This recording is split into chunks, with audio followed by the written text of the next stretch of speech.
गुरु भगवान को नमन है। जब आप किसी साधना के माध्यम से सचेतन तौर पर कर्म से आजादी खोजते हैं तो आप असल में फास्ट फॉरवर्ड पर होते हैं। जब आप अपने आंतरिक जीवन को मतते हैं तो आपके कर्म के कुछ आयाम सामने आते हैं। ऐसे मौके पर गहन पीड़ा या असुविधा का अनुभव होना संभव है। बेशक इसका मतलब यह हो सकता है कि आपको कोई बीमारी लग गई है, लेकिन अक्सर यह सिर्फ पिछला कर्म होता है जो किसी न किसी रूप में सामने आ रहा होता है और खुद को अभिव्यक्त कर रहा होता है।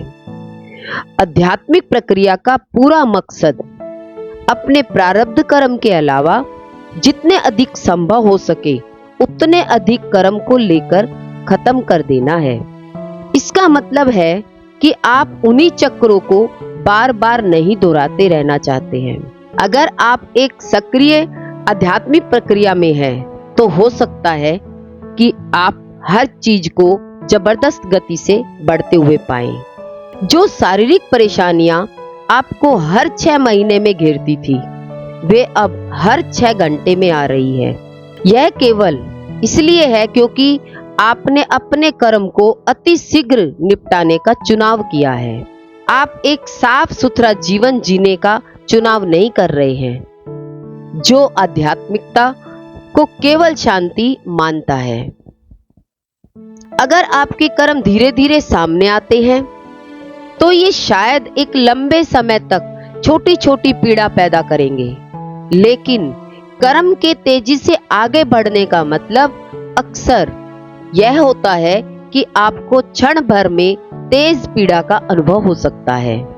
बहुत से लोग कम जीवंत और कम आनंदमय हो गए हैं और उनका जीवन धीमा और अधिक उदासीन हो गया है, क्योंकि वे लंबे समय तक हल्की पीड़ा का अनुभव करते रहते हैं।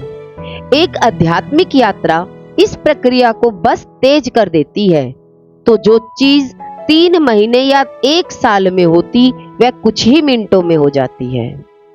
इस फास्ट फॉरवर्ड कर्म प्रक्रिया को होने देना महत्वपूर्ण है। इसे दबाइए मत। जितनी जल्दी हो सके अपने भौतिक शरीर को, अपने प्रारब्ध कर्म को जलाने देना सबसे ज्यादा बुद्धिमानी है। हठ योग का आधार बस यही है।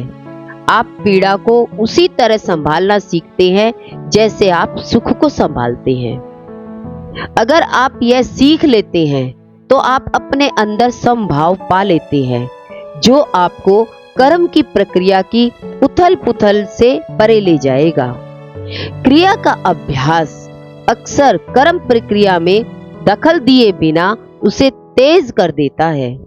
हालांकि जब आप शरीर में रसायन डालते हैं तो आप एक और कर्म पैदा कर रहे होते हैं, जिसकी कीमत आपको भविष्य में चुकानी पड़ती है।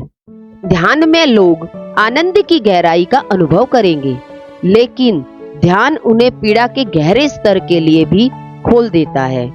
यह पीड़ा केवल थोड़े समय के लिए होती है, क्योंकि अपनी उच्च स्तरीय जागरूकता की वजह से वे इसे ज्यादा जल्दी खत्म कर पाते हैं। जब आप ध्यान के गहरे स्तरों में जाते हैं और अगर आप एक भी गलत कदम उठाते हैं तो उसका असर तुरंत सामने आ जाता है और फिर आपको उसे ठीक करना पड़ता है।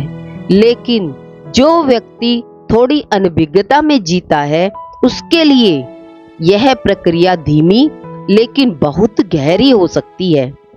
जिस चीज में पूरा जीवन काल लगता है, वह आध्यात्मिक रूप में जागरूक व्यक्ति के लिए उसी दिन खत्म हो सकती है, क्योंकि वे तुरंत सुधार के उपाय कर लेते हैं।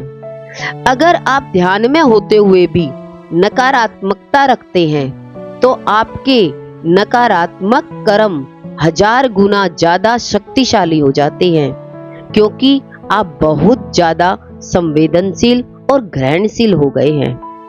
मान लो आप जमीन पर खेती करते हैं और उसे खाद से उपजाऊ बनाते हैं। अब फसलें तो अच्छी तरह बढ़ेंगी ही, लेकिन वही खाद खरपतवार को उगने में भी मदद करेगी। इसी तरह जब आप ध्यान की अवस्था विकसित करते हैं और नकारात्मक भावनाओं को पनपने देते हैं तो आंतरिक पीड़ा नाटकीय ढंग से बढ़ जाती है।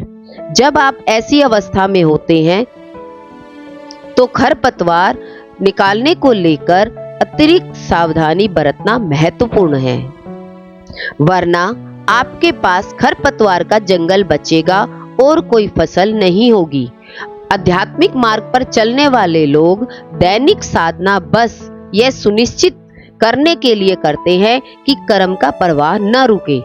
आपने पहले भी गौर किया होगा कि अगर आप कोई दैनिक साधना कर रहे हैं और उसे 6 महीने के लिए बंद कर देते हैं तो बार बार होने वाली कई शारीरिक, मनोवैज्ञानिक और सामाजिक समस्याएं जिन्होंने कुछ समय से आपको परेशान नहीं किया है वापस लौटने लगती है।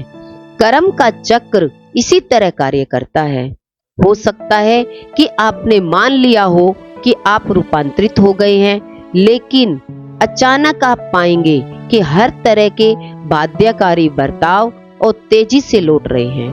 केवल साधना ही जीवन की चक्रीय गति को तोड़ने में मदद करती है। गुरु भगवान के शुक्राने हैं।